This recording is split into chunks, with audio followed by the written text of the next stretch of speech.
Des amis de 30 ans viennent de se retrouver autour d'une de leurs créations, le club photo de Capian. Ils sont trois à être à l'honneur pour avoir su entretenir et trouver, année après année, des activités motivantes et effectuer un travail de fond sur le patrimoine de la commune.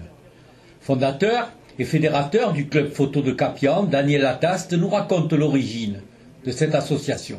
Et avec cette bande de copains, de bénévoles, on a essayé de relancer des activités du foyer rural. Et chacun en fonction de ses passions. Qui, par exemple, la gymnastique volontaire, qui la pétanque, qui des groupes d'enfants. Et moi, ma passion, depuis fort longtemps, c'était la photo. Alors j'ai dit, je vais essayer de faire quelque chose avec l'ancien club photo.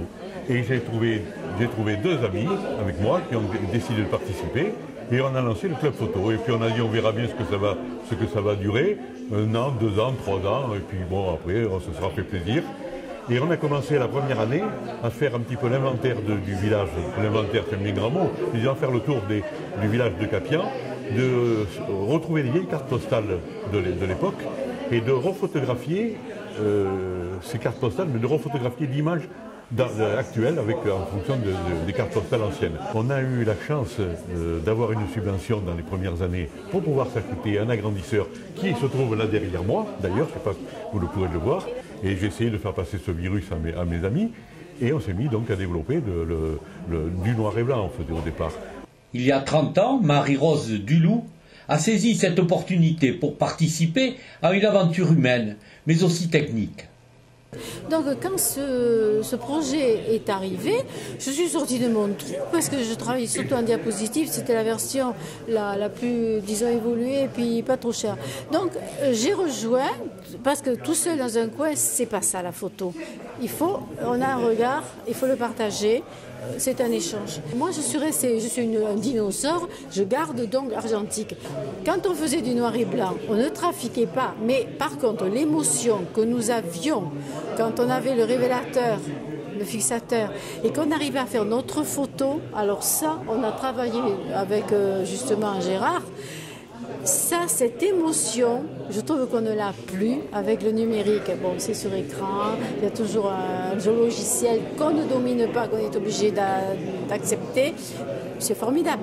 Mais cette image que l'on voit naître et ensuite que l'on fixe et que nous, on peut reproduire, parce que dans l'esprit des gens, moi j'ai entendu des commentaires qui me révoltent.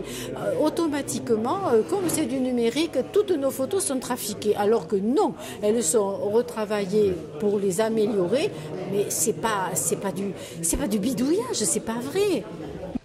Gérard Demoncé, le troisième pilier, voit venir dans le club des jeunes à la recherche des procédés anciens, la photo argentique. Vous avez des personnes, dernièrement, on a un petit jeune qui... il n'y a pas dernièrement. Oui, la semaine dernière. Pendant notre exposition, il y a un jeune qui est venu, un jeune qui a 25 ans, à peu près, 25, 30. Oui, à peu près, oui. Et qui veut faire de l'argentique. Qui veut faire de l'argentique, il a dit qu'il connaît rien. Oui. Ah oui, tout à fait. Donc, je crois que c'est assez intéressant. À commencer par ton propre fils. Non, mais la dernière... Une descente en flamme du numérique. Oui. Et alors là, ce jeune-là, il a dit, bon, j'y connais rien, donc il faut m'apprendre. Mais on va faire la même démonstration avec des enfants dans le cadre de l'école. On va leur faire découvrir. Alors ils ne vont pas y rester, ça c'est sûr, parce que le numérique étant là, c'est vrai que ça va être... Voici, ils sont curieux. Quand on leur a dit de cette image qui monte, j'ai vu le regard qui disait c'est parce que le fantôme qui arrive. Le club photo de Capian affiche donc une très très belle vitalité. De nombreux visiteurs se sont rendus dans le foyer rural, la marque indéniable du lien fort qui existe entre la population et cette association rurale trentenaire.